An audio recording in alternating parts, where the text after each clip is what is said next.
affect children's outlooks on life? Scott, you may begin.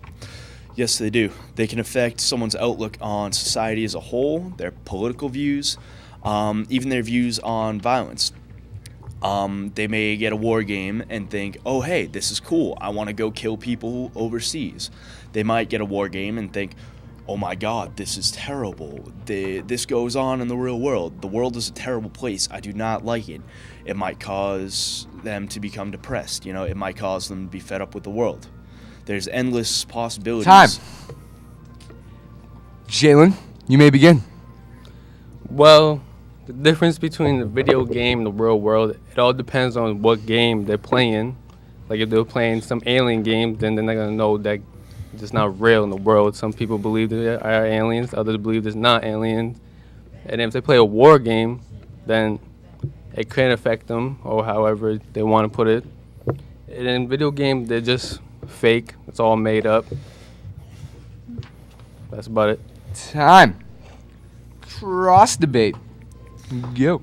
Even in video games where there aren't really, realistic characters or instances of violence, there are still certain aspects that can happen in the real world.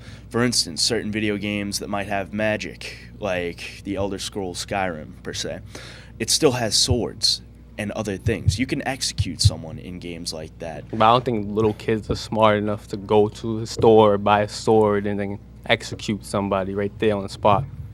They aren't smart enough right now. However, a lifetime of playing video games that have intense violence may cause them to think, oh, well, I don't like this person. Why don't I just attack them? Yeah, but they're going to use this magic spell on them. Magic ain't even real. Or they're not going to have a random sword in the house and just go pull it out and then just kill someone. You don't seem to understand how easy it is to get weaponry. Not just swords, Time.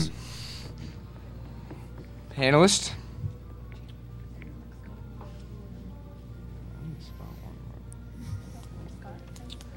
Well, it was a close, but point awarded to Jaylen Alston.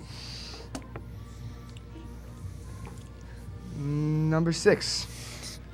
Do video games affect children's moods? Scott, you may begin. It can affect children's moods. Like I said in the last question, people will see video games and how violent they can be. And even if it is, just a video game, just an animation on a screen, they may think, oh, hey, this happens in real life every day. The war in Afghanistan, the Call of Duty series of video games is heavily based off of World War II and Afghanistan. World War II actually happened. Afghanistan actually happened. There are people dying every day. Time. Jaylen, begin. Video games are an outlook for stress. A kid could have a stressful day at school, go home, play a video game, be calm, and just keep on playing to however he feels like playing. So whenever the kid is stressed, he can just go turn on the video game, play it. If he's having a bad day, go play a video game, and nothing will be wrong with him. He'll just be in a great mood. He'll be in another world. Nobody will be bothering him or them, whoever's playing, because they're just going to be sitting there in their room playing their video game all day. Time. Cross debate. Begin. Now, as an outlet for stress, it's not a very good one, considering how children will play video games in which they're killing the characters in the game. They'll think, oh, hey, this is actually pretty cool. I really like how I can kill people in video games, and it makes me feel better. But they can also they can invite a group of friends over and then play the game. It doesn't necessarily have to be a violent game. It could be a sports game. It could be a racing game. Any kind of game just to relieve their stress. However, we're not talking about violent video games here. We're not talking about sports video games here, We're talking about violent video games. One thing that many people don't know is that the Columbine shooters actually played violent video games from the time, like Mortal Kombat and Doom. They played these games, and it was actually thought that it influenced them to take out their stress on the poor kids of Columbine High School. Time. Panelists. Point awarded to Scott Camuso-Sullivan. Which brings us to our seventh, final, and last question. How will someone react to violent video games when they are young? Scott, you may begin. Two major things will happen. One, they will be scared out of their minds. I know from personal experience, when I saw graphic violence when I first got a home console, I was extremely scared. I was scarred for a while.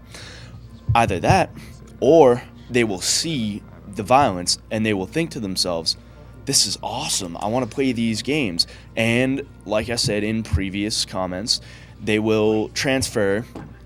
Time. Jaylen, begin. They, depending on what game they buy, they can see it on commercials. They show games on commercials. They show Call of Duty on commercial. Call of Duty rarely has any blood in it, and people like playing it. They're amazed by playing it. They're shocked on how they killed their opponent, on which they're trying to win on the team. Mortal Kombat, they're trying to win. And that is time. Scott, you may begin. Call of Duty has a lot of blood.